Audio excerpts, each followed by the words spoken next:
Welcome to youtube.com. Today we're talking about 5 things you want to pay attention to when buying a used iPhone. Used iPhones can be a great deal if you're on a tighter budget but still want to pick one up for yourself.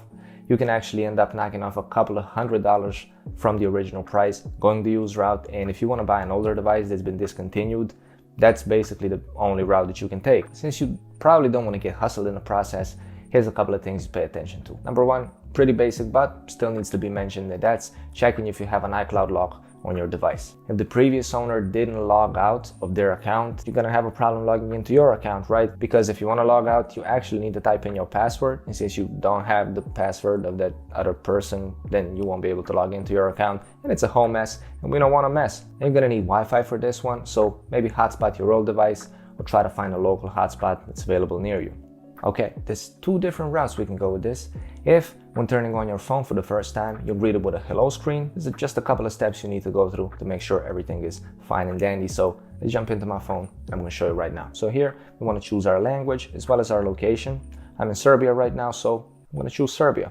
Makes sense. And just go through all these steps one by one. You don't have to do anything right now. You can basically set it up later, but just go through all these steps. Once you reach the screen here, you'll know if the phone is locked. If you're able to punch in your email, it's all good. Second option is when you turn on your device, it's actually already set up, like this one is right now. You want to jump into settings, and right at the top here, you'll see there's an iCloud account on it. At this point, you want to tell the seller to turn off Find My and remove their account from the phone. If you see the option that just says sign into your iCloud, there's no account there. It means the phone is clean, you're all safe, and you can start using it. Number 2 is checking your EMEI and serial number. Every iPhone has a serial number that's unique to that exact device, and you can find that serial number inside the phone itself as well as on the phone's box. So you want to make sure those numbers are actually the same, the one on the box and the one that's actually tied to the device itself. The way you check your EMEI and serial numbers is again by jumping into settings first. So once you're in settings, you want to go to general and about. In here you have all the info you need. First, we're going to copy the serial number, which is this number right here.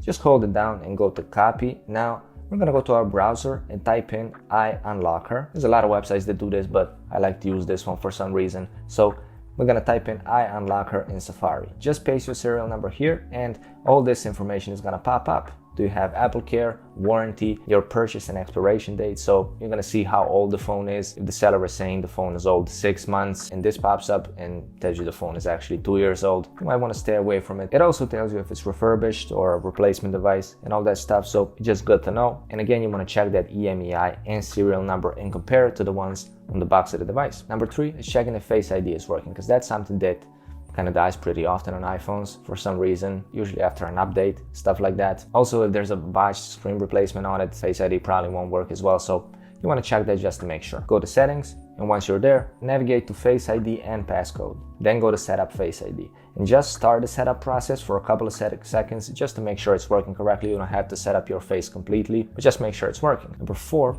would be to check your display in 2 different ways for that matter. First, you want to check if you can turn on True Tone, because if there's been a screen replacement done in a third-party shop by a third-party screen that's not original from Apple, True Tone probably won't work, so why not check it? The way you do this is, well, wouldn't you guess, by going into settings. Once you're there, go to display and brightness and check if you can turn on True Tone here. The other thing when it comes to screens is you want to check out if it's working properly, if there's any dead pixels or burn-in or something like that. So we're going to download an app quickly. It's going to help us do that. We're just going to go to the App Store and type in Screen Test and download the app. Once you open the app, you'll see a lot of different options here, so just click through all of them and make sure there's no burn-in, dead pixels, or anything similar. For example, when you open this white background, you want to make sure there's no spots or yellow stains or dark areas or differences in brightness. Now, you're gonna need to be logged into your iCloud and have access to Wi-Fi to be able to download an app. So if you're just too chill to do that on the spot, you don't have to download the app. At least make sure to check the screen to the best of your ability the same way you would with that app. So you just want to click around, make sure the screen responds to the touch. You can take a black photo or a white photo and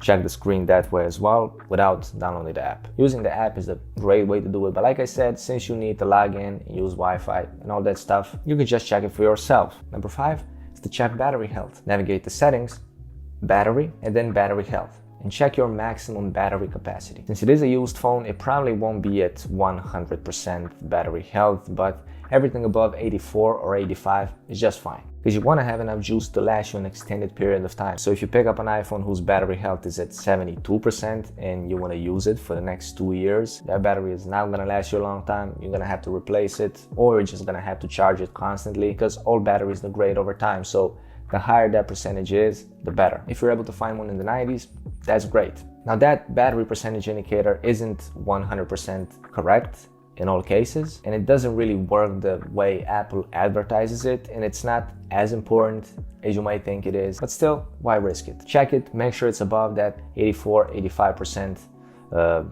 threshold, and with that, you're all set.